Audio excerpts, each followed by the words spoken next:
Hi, thank you all very much. This is Ben Bollen, blockchain scientist at OST, and I'm Jason Goldberg. Just want to say, first of all, thank you very much to the team at Upbit for organizing this conference and for putting such a great program together. Also want to say a huge thank you to the team at OST, 65 persons strong, in New York, Berlin, Pune, India, and Hong Kong. It takes a lot of people and a lot of hard work to put these projects together, and we're super thankful for everyone's efforts on behalf of OST. And also thank you to all of our advisors, particularly a gentleman named Mark Bonchek, who contributed to some of this presentation, and to the awesome OST community for all your support, enthusiasm, and work on the project. We're a pretty humble group at OST. We focus more on hardcore technology, building blockchain infrastructure, more than shouting about results. And what we want to do today is to really tell the story of a new protocol that we've been developing called OpenST Mosaic. OpenST Mosaic is a follow-on from a protocol called OpenST Protocol that we announced and released in September of last year. And OpenST Mosaic is a protocol designed to help scale blockchain economies to billions of users.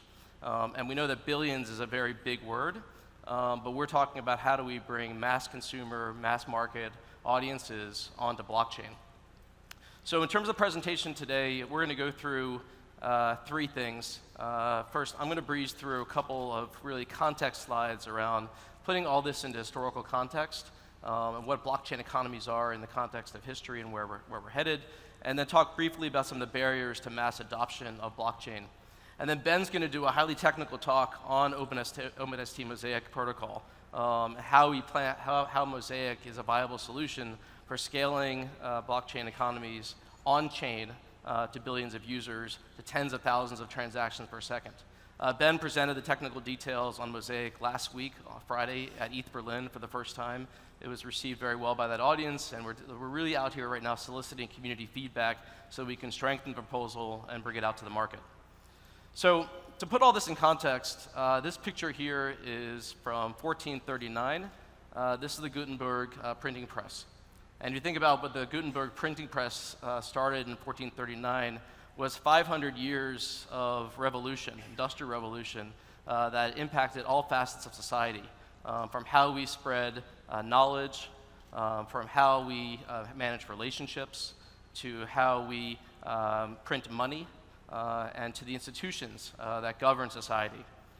And if you look at 500 years later, we had in 1993 a different Mosaic. We had the Mosaic browser, which really foretold the internet revolution. And in perspective of it, we're still very early in this cycle, in this internet revolution. And blockchain is a continuation of the internet revolution. We don't view it as a whole new revolution. We kind of see it as it's basically a continuation of what started in 1989 with the World Wide Web, and really moving from relationships, from knowledge, relationships, and the next things will be money and institutions being reinvented as we go from analog to digital, from one to many to many to many, and really start to impact money and institutions. And we're still very early in this cycle. But if you think about it's a natural progression, if you think about what's happened over the last 25 years, the first thing we had to do was get everyone and everything online. And then we put a supercomputer in everyone's pockets. So you think about we're carrying today around a very high-power supercomputer in every single person's pocket. Then we began to redefine relationships and how people connect. And now we're starting to redefine money. And from that, we'll also redefine institutions. And from that, what become really interesting is also creating new economies. So all the photos that you saw so far are from a company called Unsplash.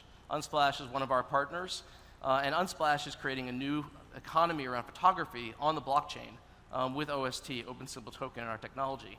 And to put in perspective and why we're talking about billions, so Unsplash has 1 billion API calls every single month from people using its service. They have over 8 billion photo views per month. And we want to bring all of those events onto a blockchain to help them turn a community of photography or into a new economy around photography in a decentralized manner. So we're still very, very early in this revolution. It's very, very early days. If you think about worldwide today, there's, by most accounts, about 25 million crypto wallets in the entire world.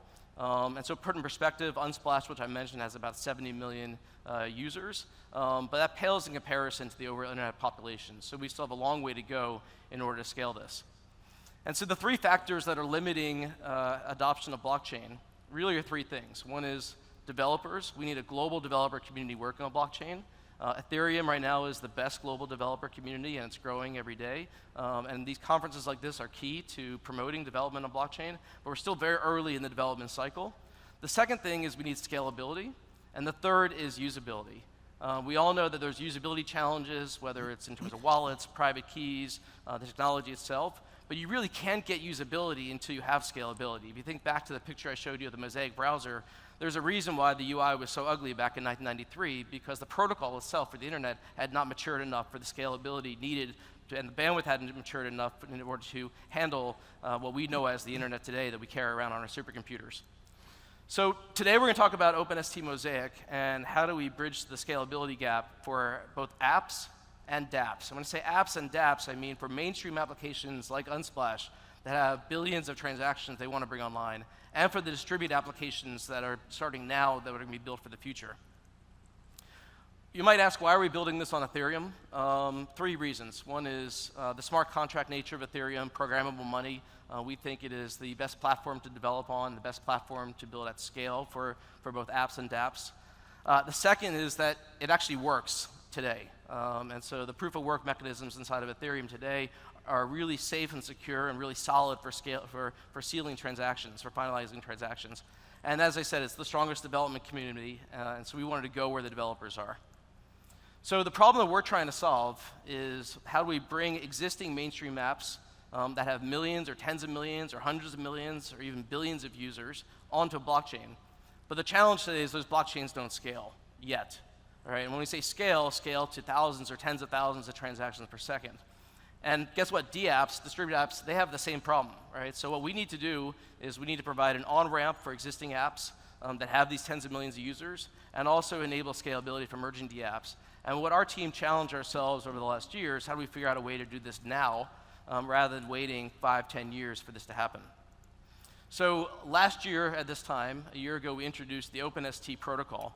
And OpenST Protocol is a method for staking value tokens on Ethereum, for minting utility tokens on auxiliary chains.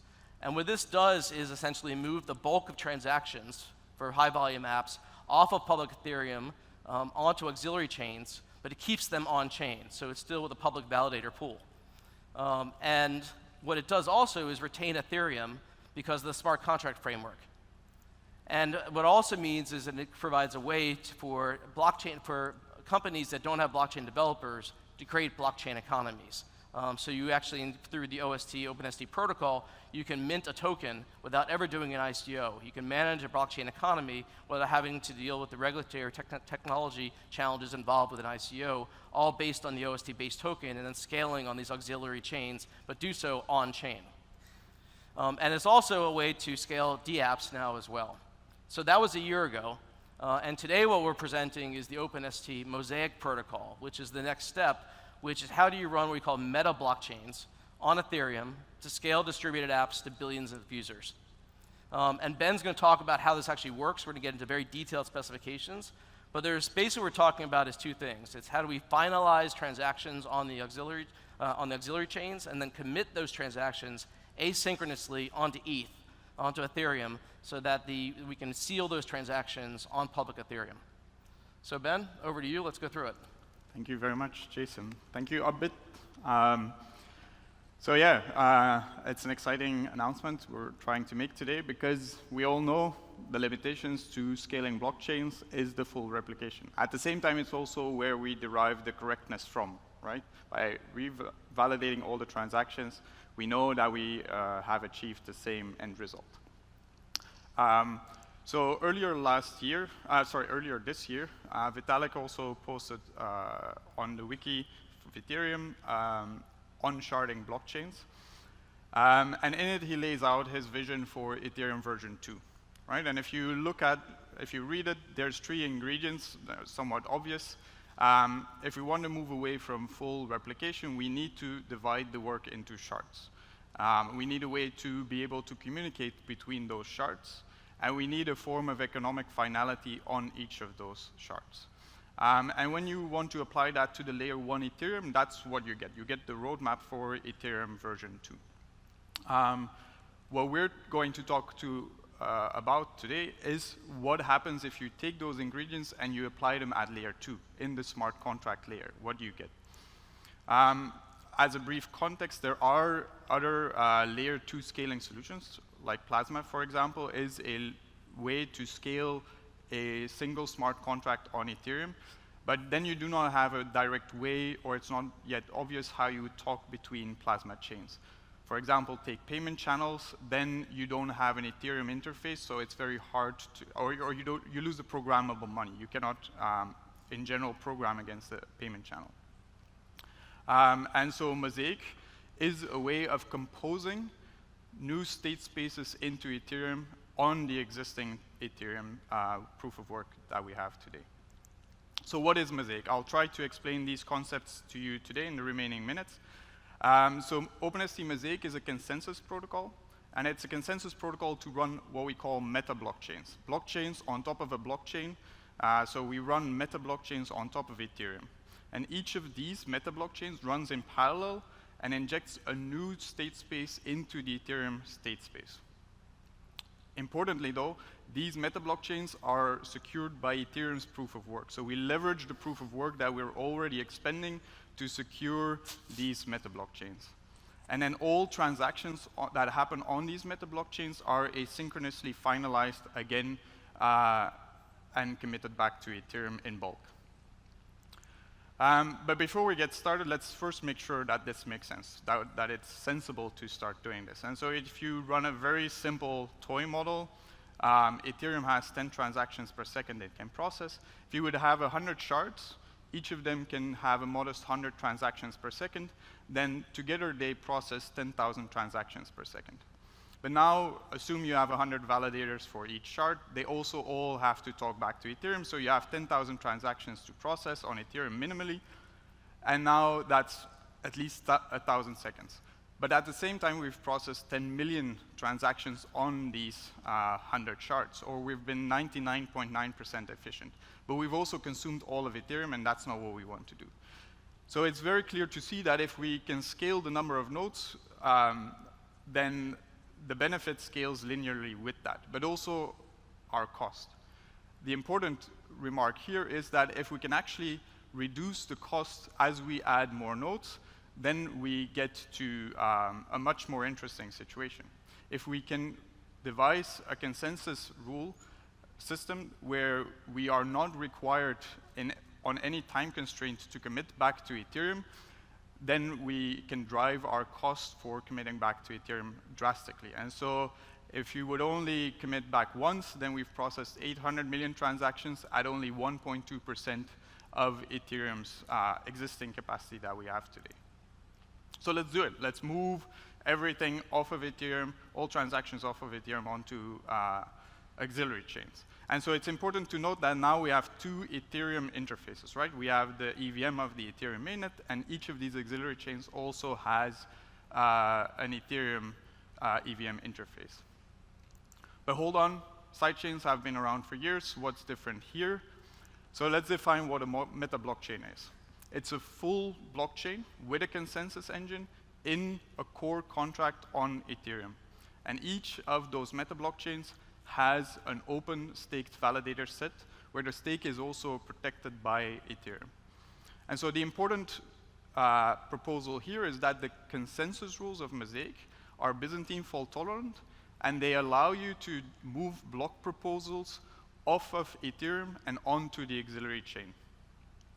And as I said, one of the three ingredients is you also need a way to communicate between those shards. So we've developed a gateway protocol that we have typed for ERC20 tokens to move tokens in and out of metablockchains. But all the original value, all the original tokens is guarded and protected by Ethereum mainnet. And so why tokens? If we look at how Ethereum has evolved, then de facto the functional unit of Ethereum today is a token. Tokens define applications, and to a large extent, they even define the interaction between applications. And what is very nice is that tokens give you a natural way to repartition the state space of Ethereum. So sharding at layer 2, we call it token sharding. We need two things now. We need a way to move tokens in and out of mainnet into these metablockchains onto the auxiliary chains. And we also need a base token on the auxiliary chains. And so for that, we use OST. When you move it into the auxiliary system, then it becomes the base token that you can use to pay for gas. And so we've recovered a full native EVM interface where users pay for the gas that transactions consume. But we don't want to use this gateway protocol, or we don't want to have a gateway protocol where there's some oracle that transfers between the two chains, or even a validator bridge where validators need to sign off on the transfers between the systems. And so what you can do instead is, if you have knowledge of the state truth, the summary of the opposing chain, then you can prove with Merkle proofs what is true on the other side. And so that is what we have today on mainnet version 0.9.2, but here we still oracleize between the two chains. And what we do with Mosaic is decentralize that state truth transfer on top of the security properties that I'll talk to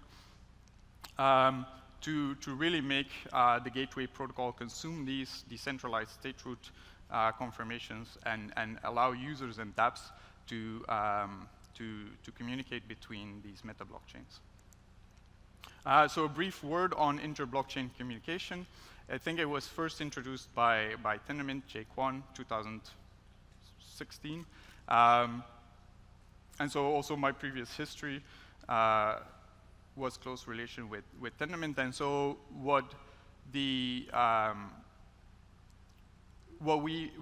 very important is that we want to create an open network where any message that is sent can always be completed by any other node. And so we've set up an incentive scheme so that any node is always incentivized to complete the full message transfer between metablockchains.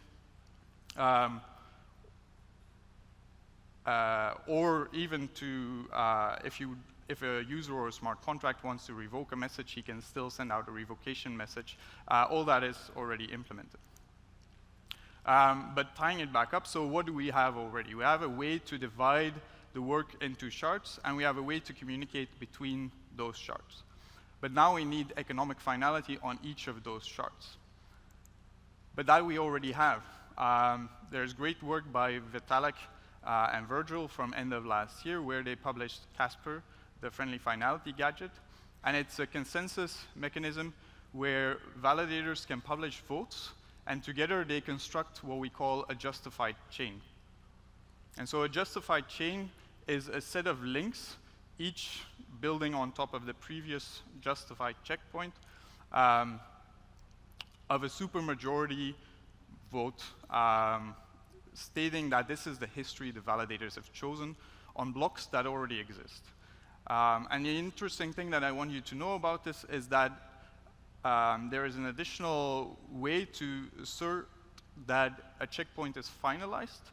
And if a checkpoint is finalized on this justified chain, then it's proven that if the validators would want to opt for a different history, then more than 1/3 of their validators needs to sign a message that is contradictory to the messages they've already signed. And then the conditions of evaluating these contradictory messages are very easily enforceable. And so what we've obtained is a finalization mechanism on top of blocks, and we've taken away the power of the block proposers onto this layer 2 system. And so if we take those three ingredients and we bring them together, then we now have three blockchain systems. We have Ethereum mainnet, we have an auxiliary chain that runs as if it was a normal Ethereum chain, and on top of both of those runs Mosaic, which is also a proof of stake validator set. And remember that a block is intended as a way to communicate that we're moving the state from a state sigma to a state sigma prime. And so we define for a metablock chain a metablock to be composed out of three parts. a kernel, a transition, and a seal. And so the kernel is quite easy to understand. I hope all of it is, but it has a height, a parent, as you'd expect. It has the update to the validator weights, and it has a gas price. And then the transition part has a dynasty number. And so for you, some of you may know this, but the dynasty number is in many ways like a height. Along the justified chain, it increases by 1 each time a checkpoint is finalized. And so apart from that, it also has the transaction route, the gas used along the justified chain, and then the seal is, as you would expect for a proof-of-stake system, a 2/3 majority vote that seals the block. So let's construct this. The Genesis block we know is committed by definition, and so what we automatically always know on Ethereum itself is the kernel. We know the height, the parent, the updated validator weights, and the gas price will have been voted on. And in parallel, and this is important, the two systems run asynchronously without any time bounding between them. We can finalize checkpoints. We can run and construct a justified chain with this validator set on the auxiliary system. And importantly, also in the smart contract layer, we can now calculate these transition objects. We can keep track of how much gas has been used, and we can keep, with constant amount of computation, keep calculating the transaction routes for the justified chain. And here the magic happens, because now for any finalized checkpoint, the transition object is already calculated, and anyone can use this to propose a metablock. It's the second part of the block, as we discussed, that you need to propose a block. And so anyone can propose a new metablock to be as a new block for the new height, and there can be competing proposals now on Ethereum. But it's important to note that because of the work we already do to create a justified chain on the auxiliary system, these are no longer competing histories. They only differ in the dynasty height, and so it's just a question of at which height or height and dynasty height in the justified chain will I close the metablock on Ethereum mainnet. And this can only happen once. Ethereum is sequential, so there can only be one block proposal that first has verified the 2/3 majority vote of the seal of the proposed block.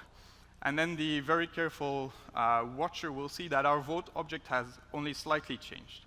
We've added the transition object T to the vote object. And in order to do that, we only have to very conservatively update the slashing conditions. And what you want to note now is that these slashing conditions are enforceable on both chains. So if a violation happens of the slashing conditions, everyone is incentivized, and it's immediately possible to assert them both on Ethereum mainnet and on the auxiliary chain to make sure that the weight of the validator is brought to 0. But if we have sticks to beat validators, we need to give them carrots as well. And we already have extended the natural gas market of Ethereum. OST becomes the base token on the auxiliary system that users can use to pay for the gas cost of their transactions. And they're paying that to proposers, the auxiliary chain proof-of-stake proposers. And now we add a second gas market to that. The proposers themselves, they have to agree on a gas price that they're willing to pay to the validators of Mosaic for each block that gets committed onto Ethereum mainnet. And it's very interesting to note now that the validators of Mosaic, they're not rewarded for closing blocks or producing blocks. They're rewarded purely for the gas consumed and for the votes they have contributed on the auxiliary system. And so by construction, the validators must have voted on the auxiliary system and help to commit to Ethereum in order to get to their reward. But we also want to have a forcing function, and so we introduce a gas target. The gas target is a limit, a parameter that the system can change to force that the validators are required, once this target is surpassed, to the next finalized checkpoint must be committed onto Ethereum. And so this gives us a global coordination mechanism for the validators to join on Ethereum and commit the blocks naturally. And then each time a block is committed, that gives us a cycle in the system, and validators can deposit funds to join, or they can request to log out, and they can only do that after the second following metablock. This is very similar to the normal Casper logic for those who are familiar. Logic carries forward. But what if it all goes wrong? And this is also the value of being a layer 2 system. Now it's very easy to recover from faults, because we know that any finalized checkpoint on the auxiliary system can always by anyone be committed as a block on Ethereum mainnet. And so validators can be challenged that the auxiliary system has halted. And for any halted core, rather than requiring a proof of redemption or a request of redemption and going through a lengthy process, it is now sufficient for presenting just an ownership proof of tokens to recover your funds on Ethereum, because they were always kept in a contract on Ethereum. And so there is no mass exit. If a user comes back 1 week after the chain is halted, he can recover his funds. If he comes back 1 month after it is halted, he can recover his funds. If he comes back 10 years, he can recover his funds. So we don't have that constraint that you would have in other systems. So tying it all up, by playing this continuous game of committing blocks back to Ethereum, we have a decentralized way to recover the state root.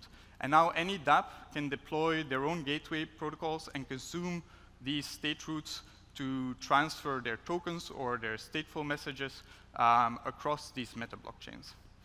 And once we've constructed this system, now we can use normal atomic swap technology. We've already built this to much more faster and efficiently move across these metablockchains and back and forth to Ethereum.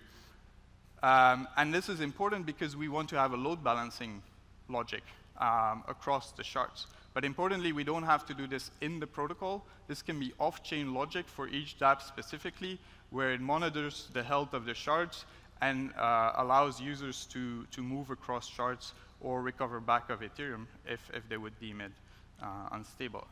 And lastly, I think this is a very fertile testing ground also for Ethereum version 2, because we can build this on top of Ethereum, we can test it. There's a lot of parallels, and I think that we will have a lot of learnings, hopefully in both directions, of how to also build these systems at the layer 1 inside the consensus engine of Ethereum.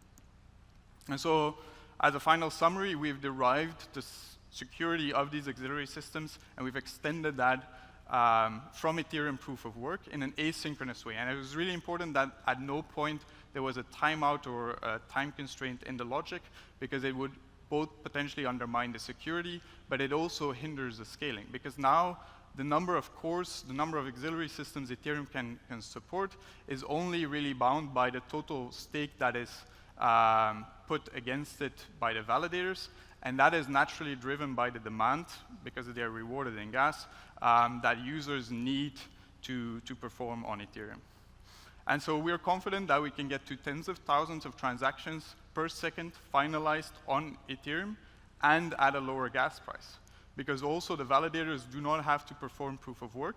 We're leveraging the bits that we already have in proof of work to secure these systems, and they only have to verify transactions. So where we are today, we have 120 developer teams in hackathons on testnet.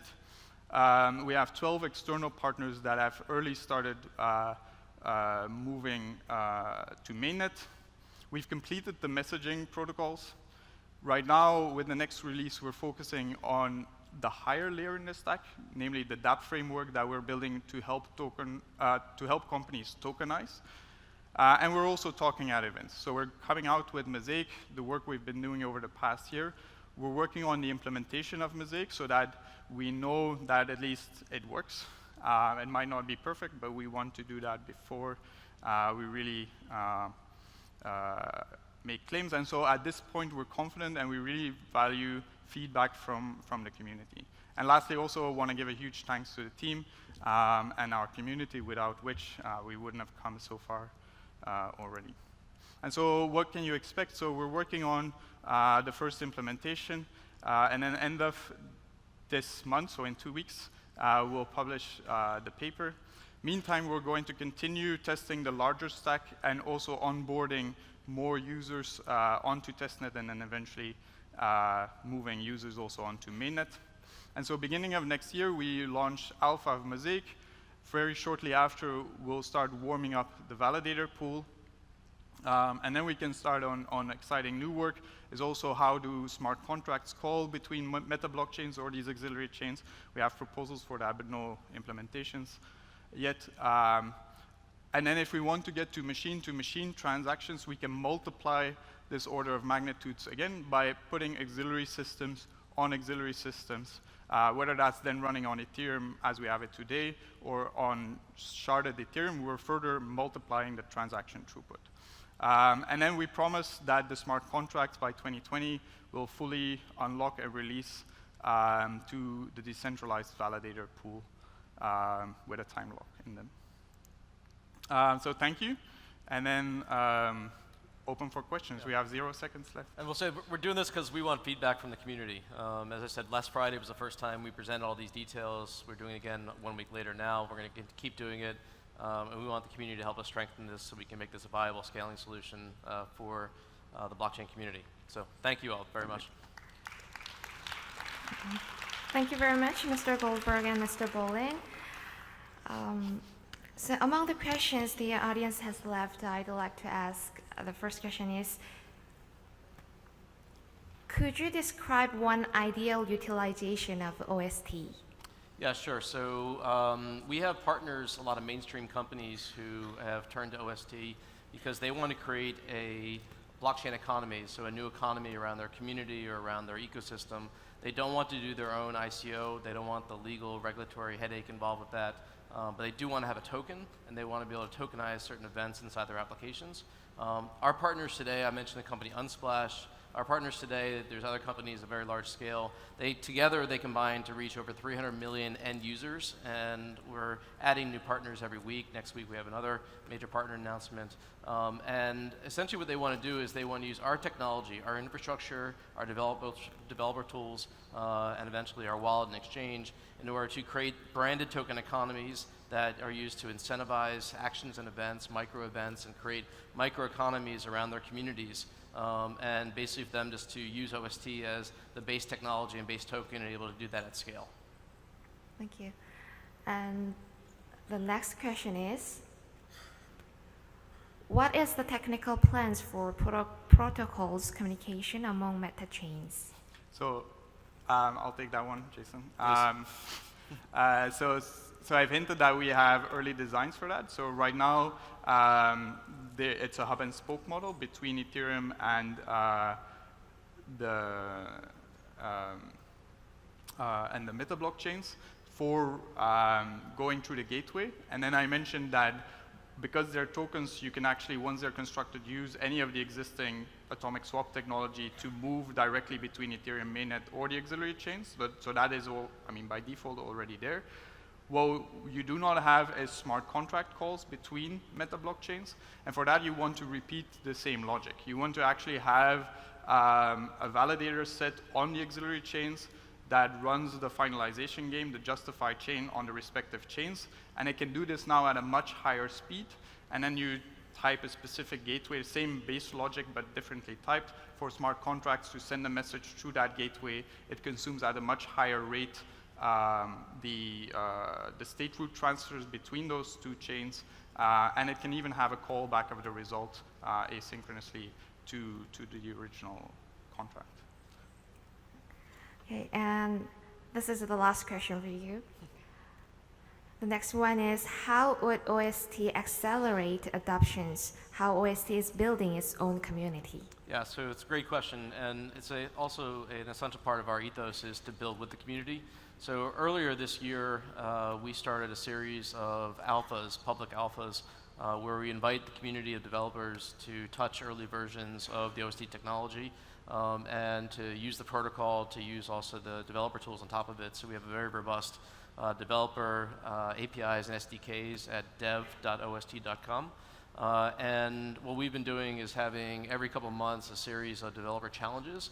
So we have, as Ben said, there's 120 plus development teams who have built integrations into their own apps using OST already. So we're talking about app developers who either have an existing app, a mainstream app that they are integrating basically taking events in their app and triggering token transfer events on the blockchain, as well as brand new apps, as well as DApps that are being created from the ground up. And then what we do is, in addition to working with the kind of public open developer community, we also work much closer with a series of larger partners who have millions or tens of millions of users, and we have blockchain strategy consultants who work with them on planning their token mechanics, token design, the token economies, and then working on their implementations, and eventually even their smart contracts. But the community is everything. So our goal is to have several thousand developers building on OST and informing the roadmap over the next year. And we'll be doing more alphas and beta tests over that period of time. And anyone who wants to start playing with in developing on OST, just go to OST.com. We can get you whitelisted into our sandbox environment. You can be staking OST and minting a token in a matter of seconds, minutes, and then we'd love to get your feedback on it.